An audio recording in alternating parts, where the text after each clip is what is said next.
কিছু কিছু মানুষ আছে দেখবেন সারা জীবন ঠকে যাচ্ছে, তারপরও সে কাউকে কোনো কিছু একটু শব্দ করবে না কখনো। কারণ সে জানে, সে মানুষকে কষ্ট দিতে জানে না, মানুষের কাছ থেকে কষ্ট পেতে জানে। মানুষকে বিশ্বাস করতেও ভালো মন মানসিকতা দরকার। আপনি হুট করে কিন্তু আমি আমি বলি, আপনি বলি, কাউকে কিন্তু আমরা হুট করেই বিশ্বাস করতে পারবো না। কিন্তু একজন ভালো মানুষ, সে সহজেই মানুষকে বিশ্বাস করবে এবং সহজেই মানুষকে বিশ্বাস করে ঠকে যেয়ে এবং কষ্ট পাবে। তারপরেও তার পক্ষ থেকে কোনো রকম সে মানুষকে কষ্ট দিবে না। এমন চিন্তা ভাবনা সে কখনো মনেই আনবে না। কি বলুন তো, এই পৃথিবীর মানুষগুলো না কেমন যেন হয়ে যাচ্ছে দিন দিন, একদম স্বার্থপর। এই শহরের ইট দেওয়ালের মতো এরকম শক্ত হয়ে যাচ্ছে মানুষজন।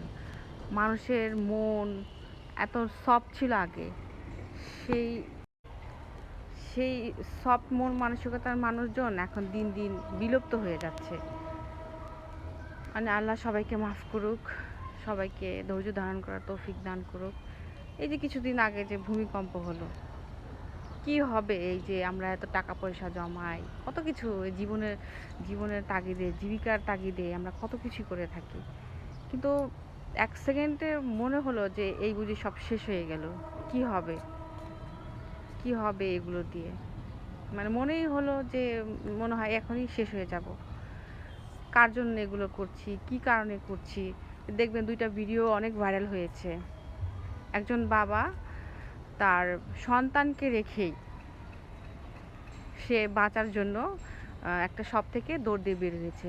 পাশে কিন্তু তার বাচ্চা দাঁড়ানো ছিল। আরেকটা ভিডিও দেখলাম যে একজন টিচার তার স্টুডেন্টদের বাঁচানোর জন্য সে জানপ্রাণ দিয়ে চেষ্টা করছে। তাহলে কি দেখেন, নিজের বাবা-মা তার সন্তানকে ছেড়ে চলে যাচ্ছে।